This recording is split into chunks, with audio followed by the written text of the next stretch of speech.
Welcome, everybody, back to the Anxious Love Coach podcast. I am so excited today. Oh, my goodness, it's going to be wonderful.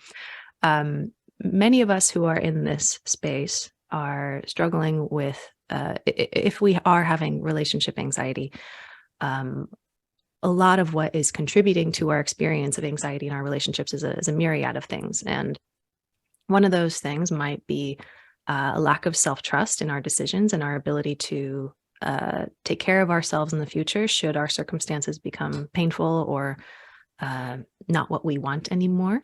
So that would be one contributor to anxiety in our relationships. And another one might be kind of our inability to work with emotions like disappointment that result as us not getting what we wanted. And so for today, I have a very, very special guest that I'm really excited to have on. Her name is Dr. Betty Martin, and I actually brought her on today because I just finished her book a couple of months ago. And her book is called The Art of Receiving and Giving, The Wheel of Consent. And for those of us that struggle with anxiety, we often actually really need to have better conversations around consent and what it means to really give and receive in an authentic, genuine way. Because if we don't, we run into more frequent disappointments and resentments, and our relationships really suffer as a result. So Dr. Betty Martin has had her hands on people professionally for 40 years, first as a chiropractor. And upon retiring from that practice as a certified surrogate partner, sacred, intimate, and somatic sex educator, her explorations in somatic-based therapy and practices informed her creation of the framework, The Wheel of Consent. So today, I am thrilled to have Betty on to talk about her book, but also to give you guys, the listeners, some ideas of how to. I hesitate to use this language because I know Betty is gonna. We're gonna probably dissect this. I want to say let's talk about how to become better givers and receivers, but it's really not quite about that, as you mentioned in the book. I guess it is and it isn't. We'll talk about that later. Based on my limited interpretations of simply reading this book that was a condensation of your work. But in either case, I'm very grateful to have you on today, Betty. Thank you so much for being here. Thank you for having me. Nice to meet you. It's so nice to meet you. Oh, so excited, guys. This is going to be amazing.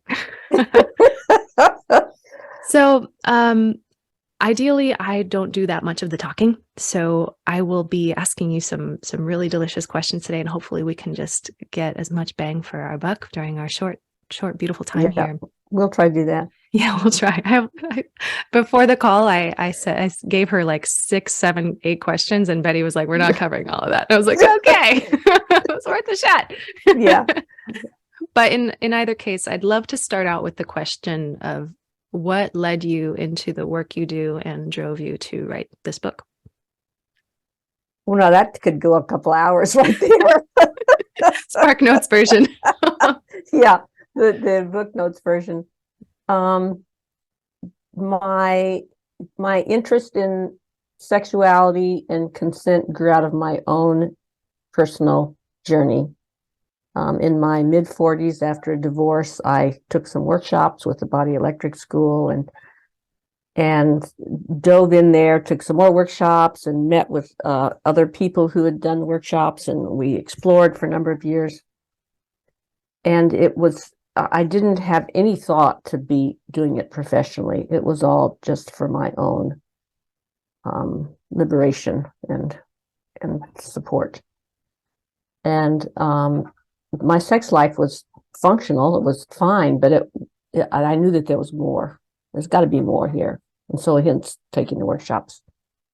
And after doing that for several years, I realized I wanted to share with people what I was learning. And it was all experiential. It was, moving and breathing and touching and connecting. And it was kind of like, it was like an extended workshop. It was years long of a workshop, really.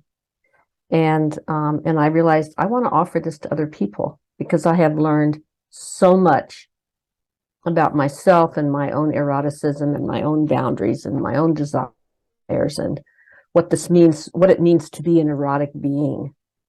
what the heck is that anyway? And who am I as an erotic being? And what is my body capable of? And what happens for me when this happens or that happens? So I wanted to offer that to other people. And I already had a background, I was a chiropractor at the time and just retiring from that practice. And I already had a background in co-counseling or peer counseling, taking turns listening with a peer. And so I knew how to be with people. And so I opened up a new studio and started seeing clients. And along the way there, one of those workshops that I took included this game called the 3-minute game, which is 2 people ask each other 2 questions. You take turns, whichever way you want. And the 2 questions are, how do you want me to touch you for 3 minutes? Well, I can think of some things that might be nice. And the other question is, how do you want to touch me for 3 minutes? Well, likewise, I can think of some fun things I'd like to do to you for 3 minutes. And so when you take turns asking each other and you negotiate and come to an agreement and then do your thing for 3 minutes, that creates 4 different rounds of the game. In one of them, I'm doing what I want. In one of them, I'm doing what you want.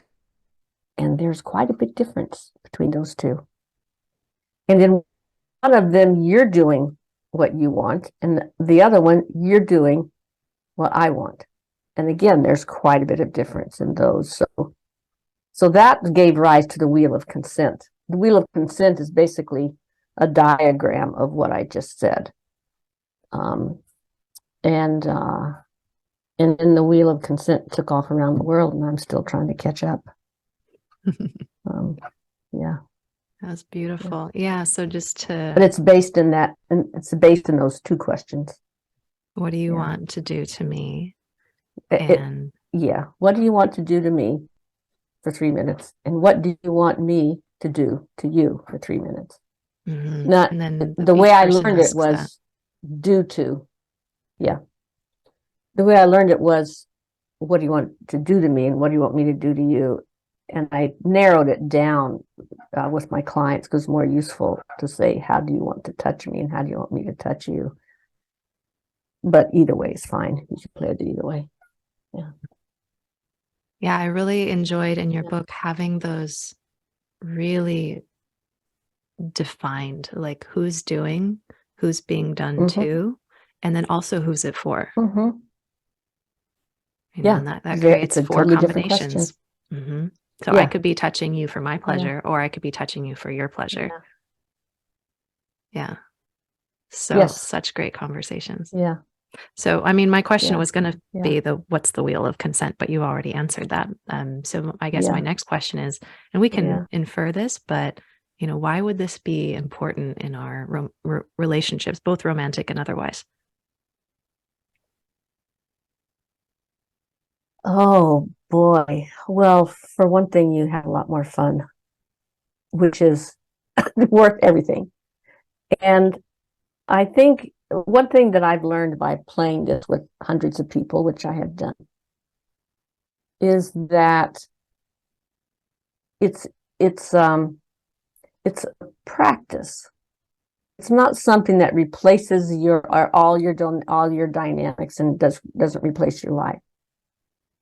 It's a practice in taking, receiving, and giving apart so that it's very clear about who it's for. It's either totally for you, and I'm respecting my own boundaries, of course, or it's totally for me, and you're respecting your boundaries.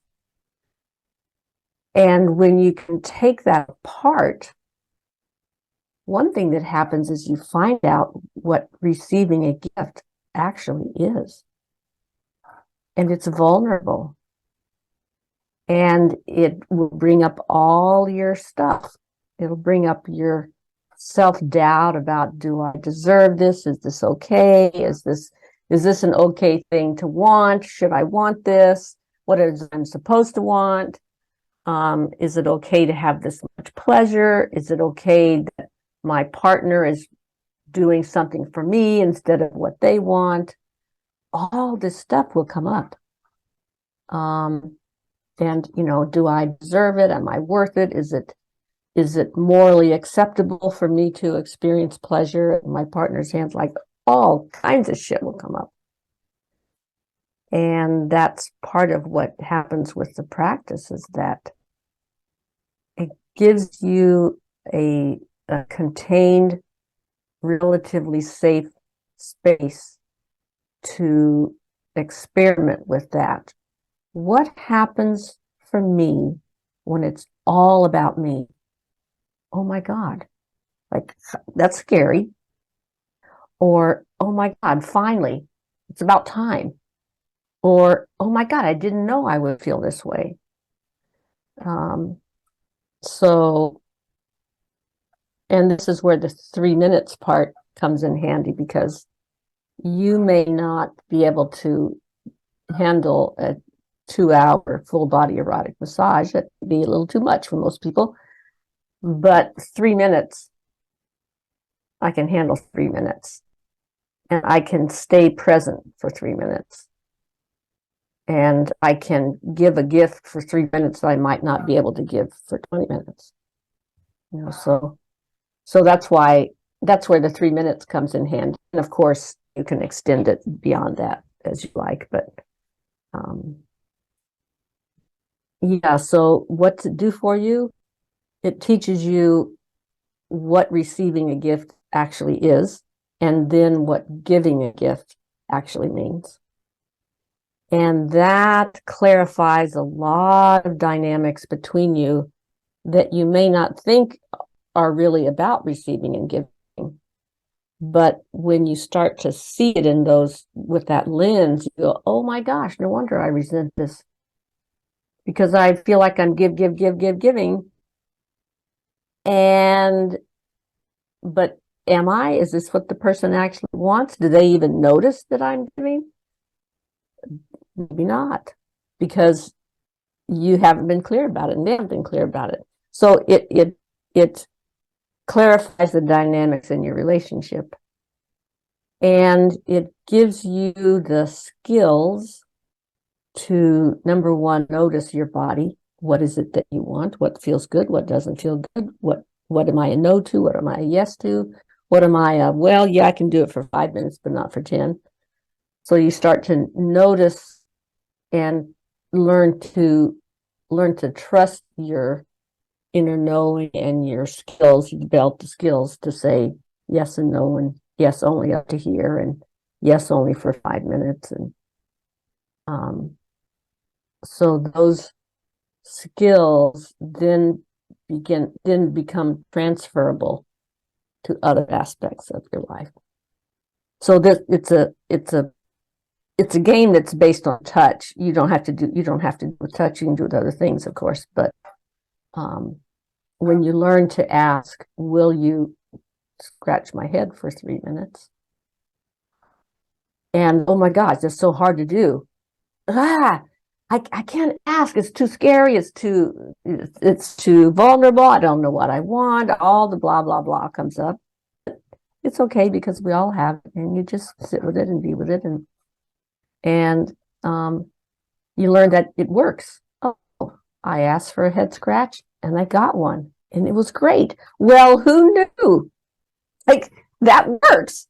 And then you become a little more confident in asking for other things. Oh, would you scratch my back? Oh, will you rub my feet? Oh, may I play with your hair? Oh, may I feel your butt? May I feel your legs? Or will you hold me? Or may I lie on top of you? So your repertoire expands of things that you discover that you like, and that your repertoire of your skill in being able to notice what you want and ask for it just blossoms. And that's huge, huge. And along with that, your ability to notice, I'm not actually okay with that. I'm a no for that. Or, well, I could do it for this long, but not for this long. Or, yes, you can feel my butt, but I'm going to keep my clothes on. Or Right. yes, you can play with my hair, but no pulling. So you learn to also set those boundaries for yourself. And that changes, well, pretty much everything. That's a real game changer. Yeah. Wow. Yeah. That's so powerful. And one of the things I've found so uh, validating in your book, and I think I've experienced this in just about every single couple I've experienced, where one person is supposedly pleasuring the other, but Mm-hmm. the other Mm-hmm. person thinks that the other person's doing it for Yeah. their pleasure, and so Yeah. no one's actually getting That, any pleasure whatsoever. that's boy, it happens all the time. It's like, who's this for? Yes. And is this what you actually want? And so I really love just Yeah. how um, it really just separates all these categories. And so everything becomes so much more intentional. Yeah. Yeah. Mm, Yeah. wow. Yeah. I have been there, and it seems like everybody else has been there. Yeah. Yeah. I'm Yeah. doing this because I think you want it, and you're doing it because you think I want it. Neither of us want it. Right.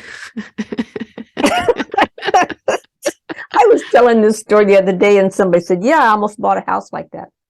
Yeah, that's how Yeah. this applies in Yeah. on a bigger scale.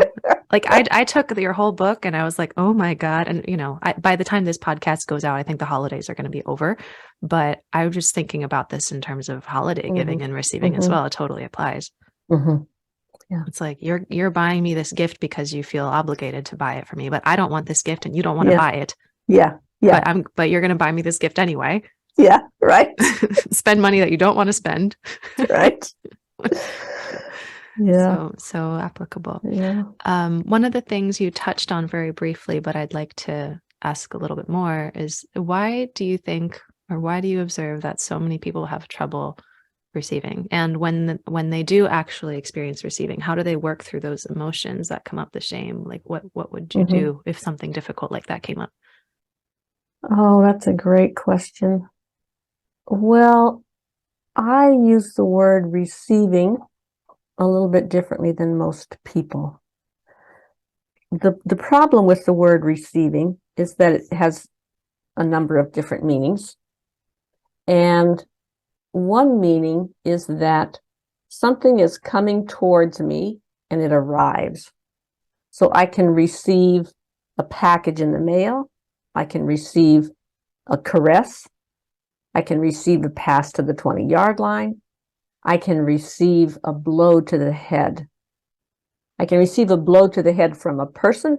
I can receive a blow to the head from a falling gargoyle. So it just means it happens to me. It doesn't mean I want it. So if I'm receiving a punch in the jaw, it's a pretty good chance I don't actually want it. But we still use the word receive for that. That's confusing.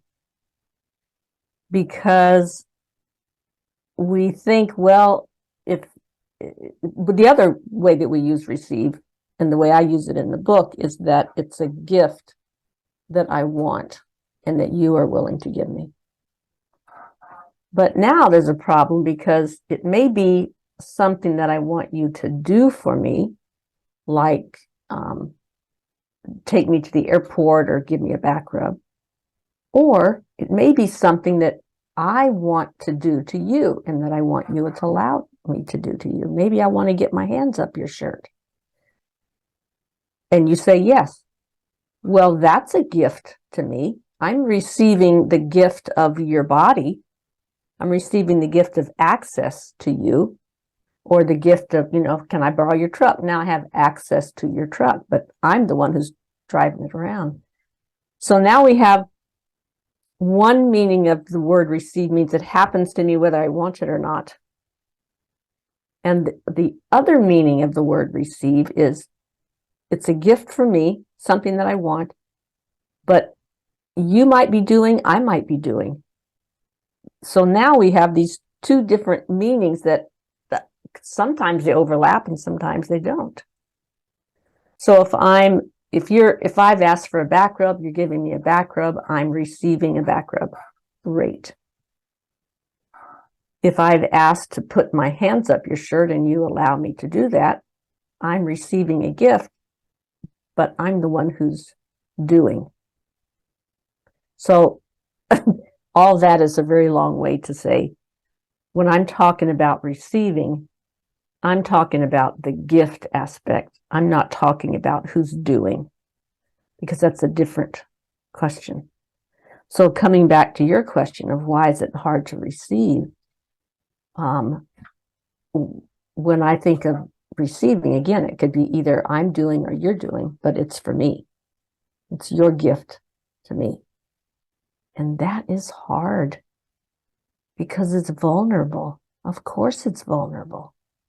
I think it's vulnerable inter-emotionally, interrelationally, because now, for one thing, I have to reveal what it is that I want. And that's vulnerable. Because if I reveal, oh, I'd really like this back rub, now I am subject to disappointment, rejection, ridicule, grumpiness, so it's vulnerable to reveal what we want. Of course it is. And then if you say, yes, I'll be happy to do that, and then you're giving me this great back rub and it feels so good and I'm moaning and squirming, now it's vulnerable again, because I'm revealing to you my pleasure. And again, I can be rejected, I can be ridiculed, I can be laughed at, all that stuff. So there it's vulnerable again. And then just the experience of pleasure, which is a internal physiological process, that can also be vulnerable, or it can be emotionally challenging because it brings up all of our worthiness stuff.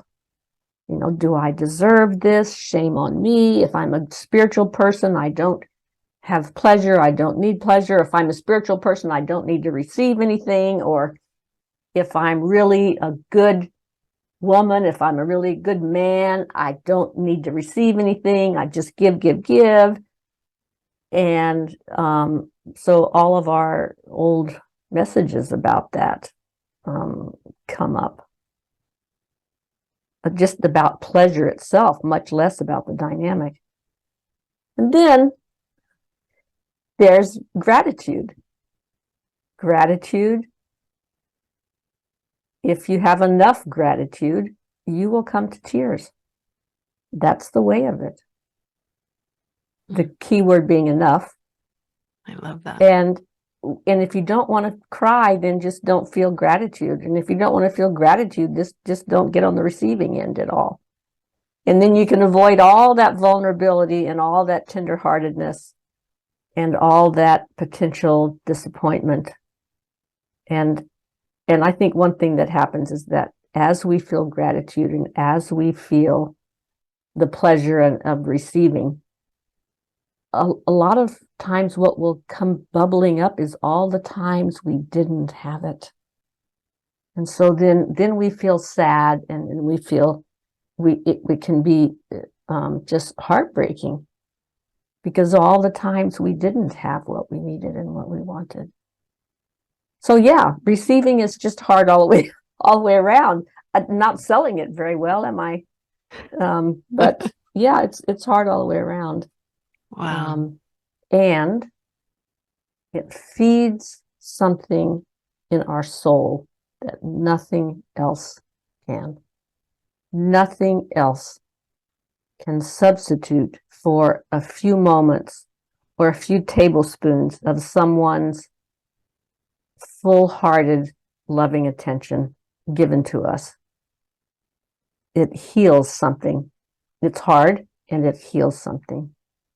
And you'll find that your capacity to receive grows and grows. You may start out, I can handle a tablespoon, but don't give me a cupful. And then, oh, I can handle a cupful, but not a gallon. And then, oh, I can handle a gallon, but not a wheelbarrow. So your capacity does grow. And I don't recommend that you overwhelm yourself with how much you actually want and can handle. And start out with a teaspoon and let your body, authentic receiving. So let your body find out, oh, this feels good. And then you begin to trust the receiving end of the dynamic.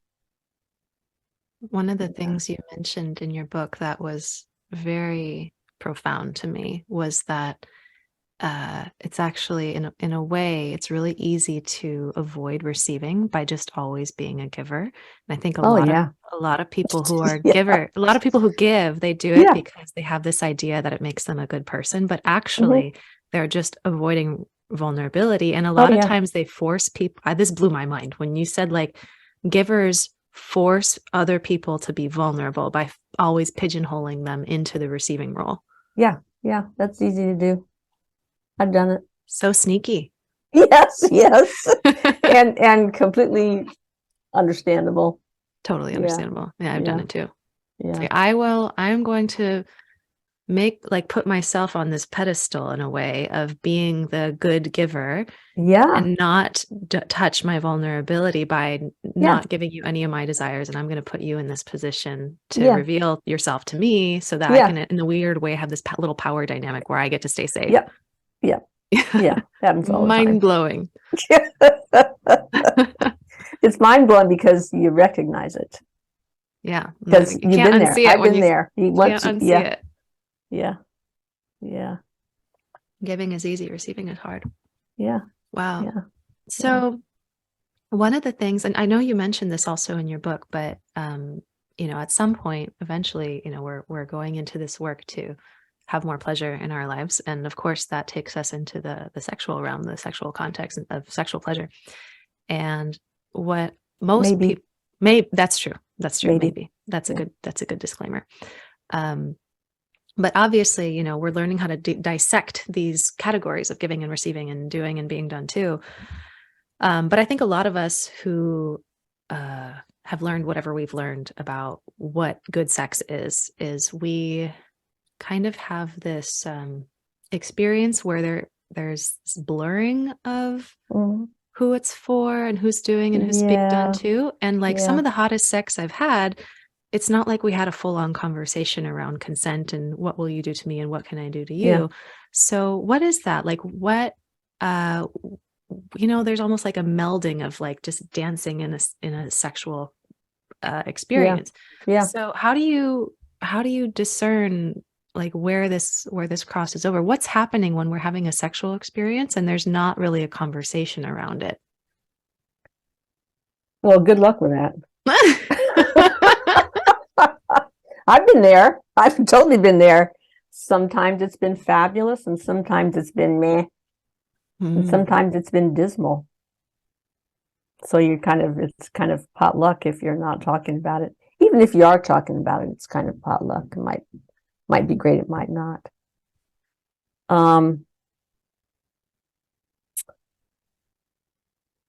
So what's the question again? I guess what is thank you for re-asking it because I just realized it's not a very clear question. But when does this mean that like in every sexual experience we need to be making these decisions beforehand? No, not at all. Because the best sex of my life, there was no conversation around this. Why is that? Yeah. Because you were lucky that time. Wow. That's really humbling. Because there are other times when there's been no conversation and the sex was awful. Oh, wow. That's so true. Yeah. So that was just luck. Yeah. And, hopefully we all have lots of those lucky times. But your question of, does all sex then have to become taking turns? No, not at all. Please. I hope you don't do that. I figured. That's why I said the wheel of consent is a practice. The 3-minute game is a practice. And when you are in a practice, just like yoga or meditation or anything else, you do things, there's certain limits of what you do and what you don't do within that practice.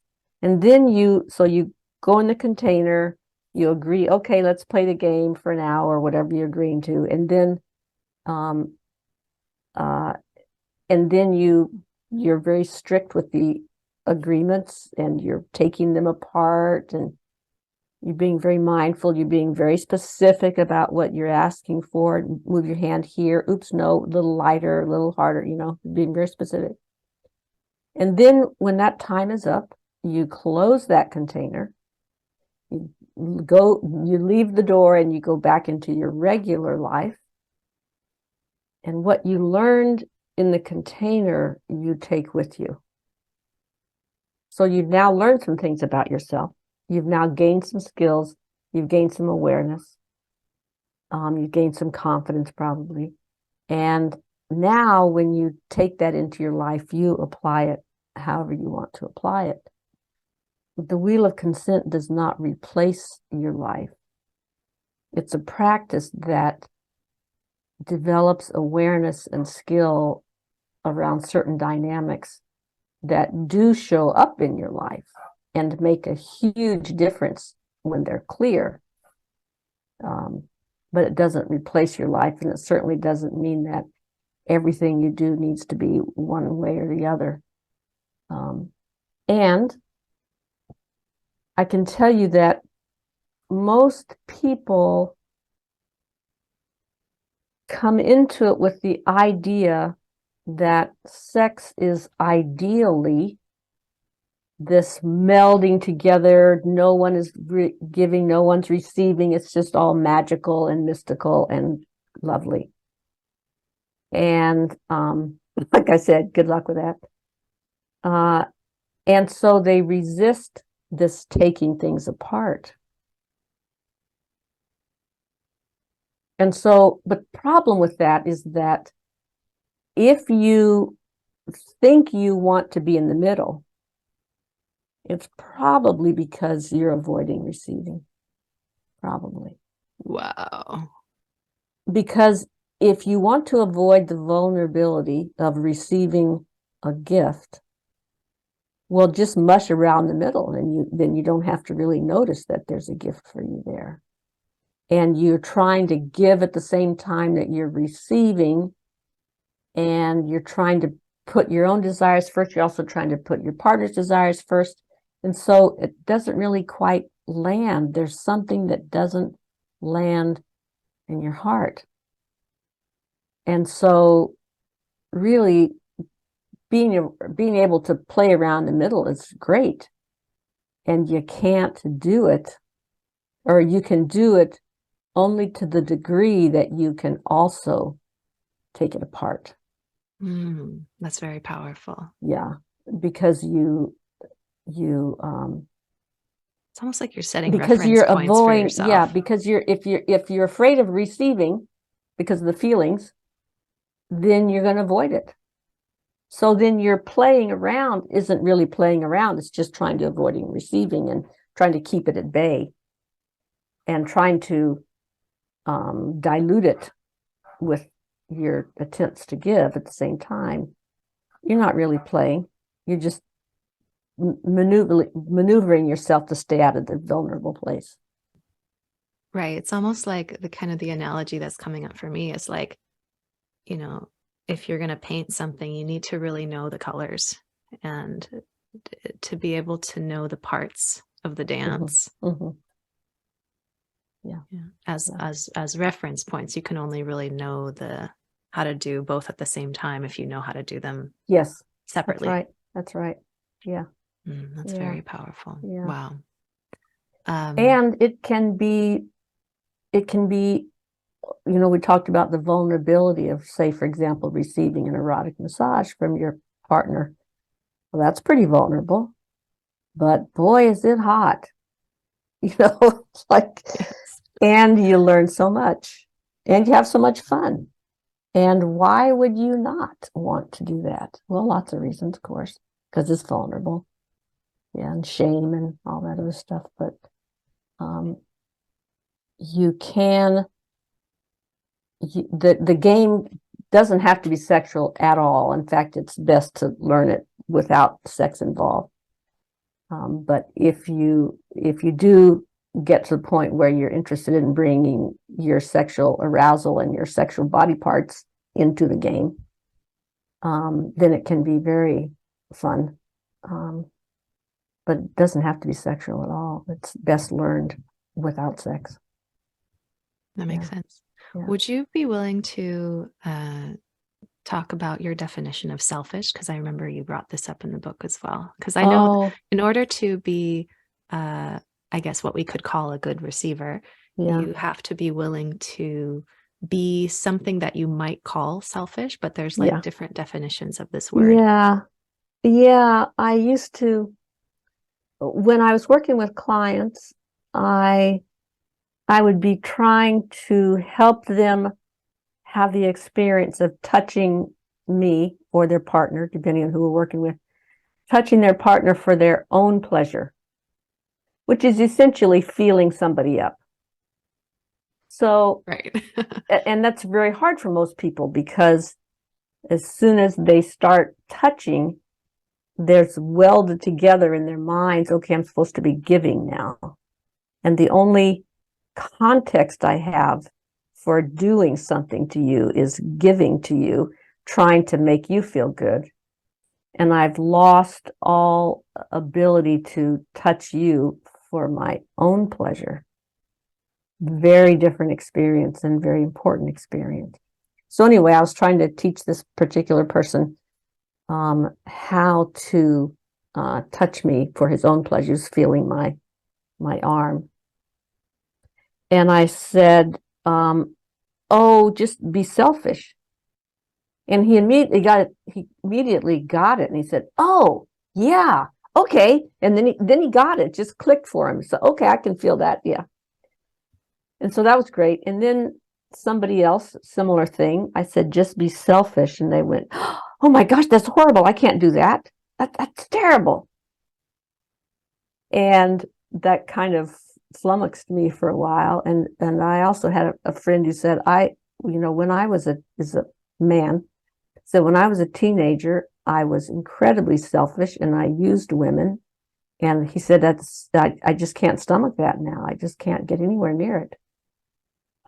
So it made me realize that, there's selfish and then there's selfish. There's what's really probably a better word is self-focused. Because selfish, if you look it up in the dictionary, which I eventually did, it generally means doing what I want with no regard for you. That is not what we're going for. What we're going for is being able to attend to my own pleasure without trying to create a sense of pleasure in you, without trying to give you anything, without trying to make you feel what I want you to feel. But not necessarily taking away. No, it's not really at your expense. Not about, yeah. So I've learned that most words have many meanings and many connotations, and whatever you say about any of this, someone's going to go, oh, right, because they have their own chances are it's because they have a different context and different meaning. Definitions. Yeah, that's very powerful. Is true of the word boundaries.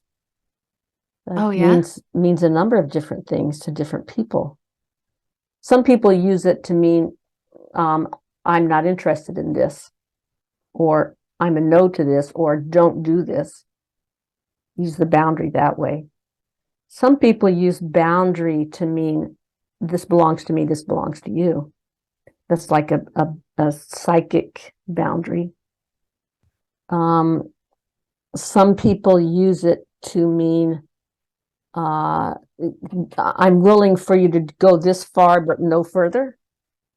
It's a boundary. So if you're having an argument with someone about boundaries, chances are you're using the word to mean two different things. So you might want to check on that. Oh, yeah.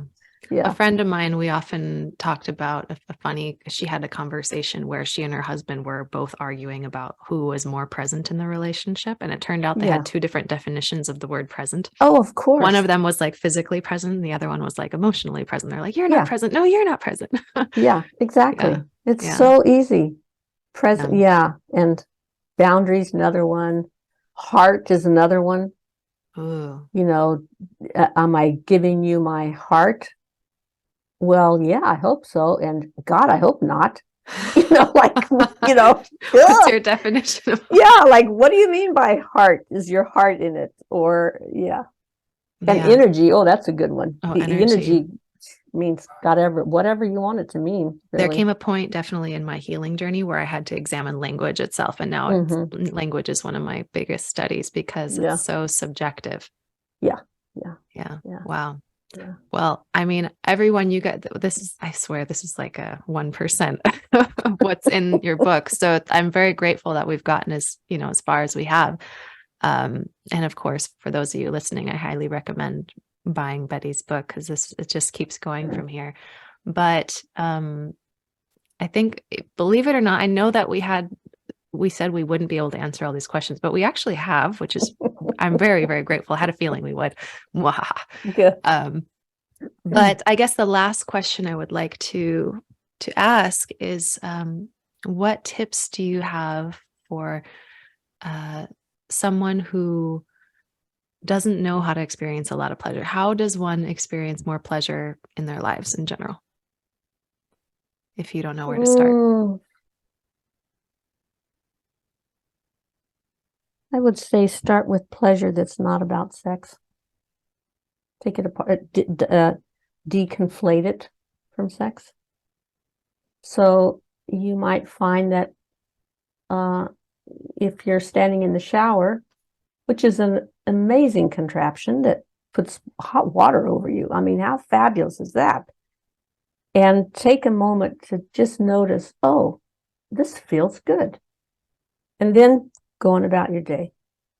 And then at some other time, you notice the wind on your face and just notice, oh, that feels nice. And then go on about your day. And then some other time you notice, the taste of coffee in your mouth. Oh, this tastes really good. And just notice it for a moment and go about your life. It's called a micro practice. And just bringing your attention to your physical sensation and whatever is pleasant. It doesn't have to be earth-shaking. Doesn't have to be, orgasmic, cosmic bliss. It just has to be, oh, that feels kind of good. And to start there.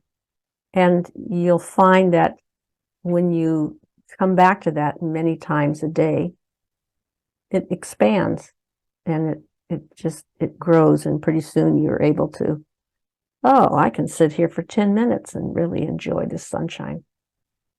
Or I can sit here in this, on this couch and really enjoy the warmth of the fire and drink my tea and really, really enjoy it for 10 minutes. With pleasure with another person, that's kind of a whole different thing, because now you're dealing with your sensory pleasure and you're also dealing with the dynamic. Another way that you can play with pleasure with yourself is by feeling things with your hands, because your hands have more nerve endings than anywhere on your body other than your lips and genitals. And I go into this in the book, and you can YouTube it also. But when you bring another person in, that complicates the dynamics, of course, because if you're going to ask someone to massage your hand or massage your back or, caress your face, now you're back to the vulnerability again. But I think the thing that's helpful there is to start small and relatively easy. It may be very challenging to ask for someone to hold their hands on your face. It might feel too intimate. But to hold your hand, that might be easier. Or to give you a foot rub, that might be easier. Or that might feel more intimate to you than your face. I don't know. We're all different. But start with something that's short, a couple of minutes, and relatively easier to ask for than something else. And stop when you've had enough. Stop when you've had enough. You don't have to overwhelm yourself. It doesn't, your nervous system doesn't work that way very well. It makes sense. So, yeah. One thing I just want to highlight, because I hope it was so important that you mentioned this, and I don't want any of our listeners to overlook it, is, and it actually goes back to our topic on language, and the word pleasure is also loaded. I think a lot of people. Gosh, yes. Pleasure is loaded. That's a big one. Yeah. Like, can we just take a second and talk about that? Because so many people, when they hear the word pleasure, they assume it must by default be sexual. Yeah. And when you, as you said, is deconflate the right word? Maybe. Yeah. Like, when you expand your definition of pleasure, because sexual pleasure is a very niche type of pleasure, it's very narrow. It's very narrow. Yeah. But pleasure is actually so much bigger than sexual. Yeah. But if you don't know, I mean, I'm making the assumption that if you don't know how to receive non-sexual pleasure, it's going to be difficult for you to be able to experience sexual pleasure, because usually, I think that would make sense. So I just wanted to highlight that getting comfortable with feeling good in a non-sexual context is a really good place to start. Absolutely. I mean, some people are unable to access any pleasure that isn't sexual. So, it's all over the board. But yes, pleasure, we're not talking about sex per se at all necessarily. Yeah. And that would also explain why a lot of people might not feel safe with pleasure, because it's always been something sexual for them, especially I think women, but I'm sure it goes. Oh man, we could talk another whole hour on that one. Might have to have you on again. Might have to. Yeah.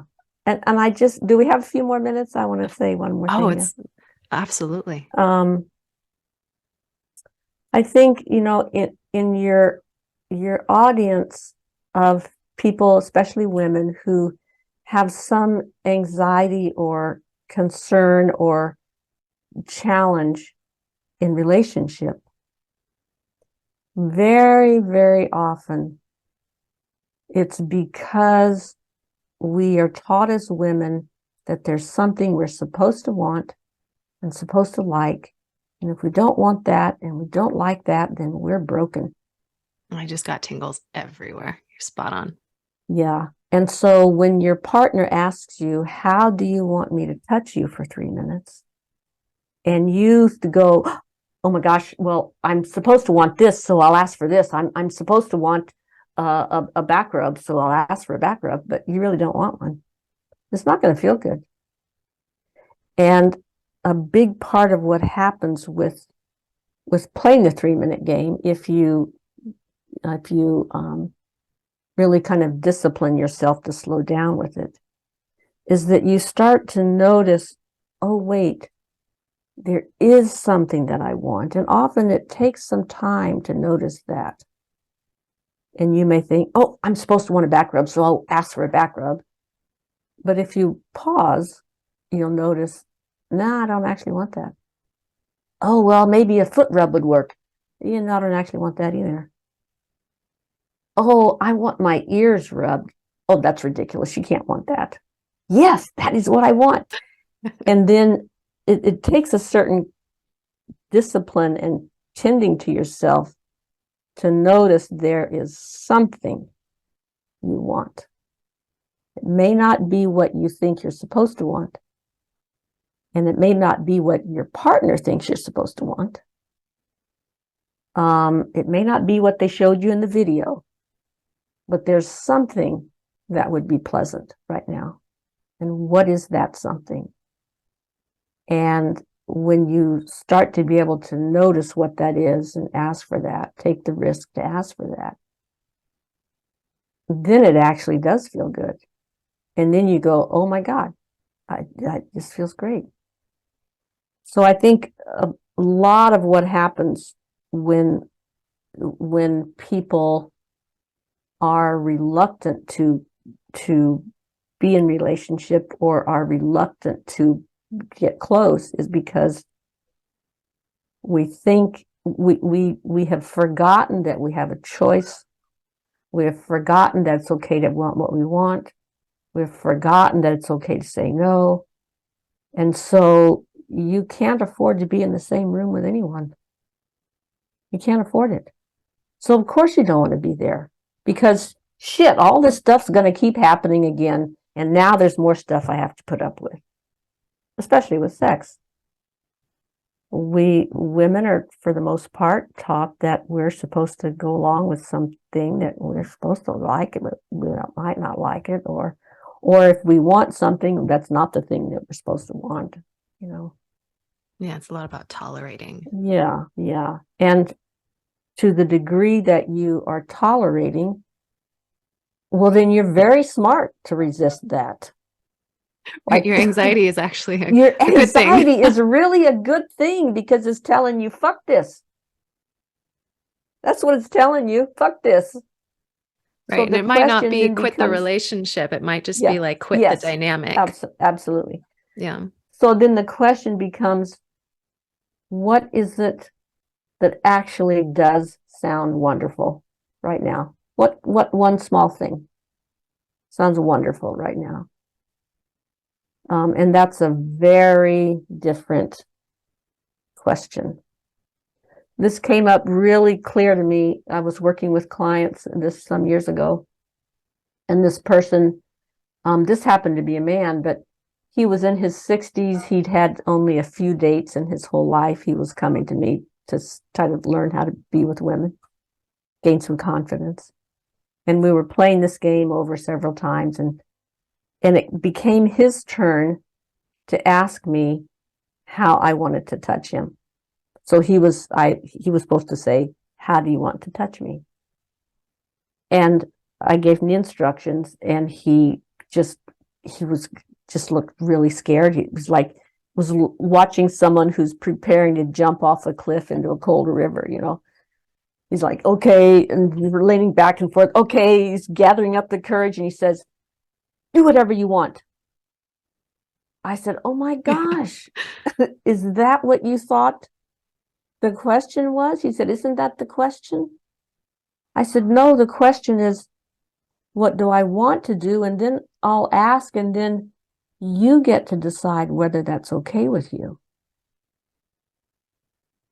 And he was shocked.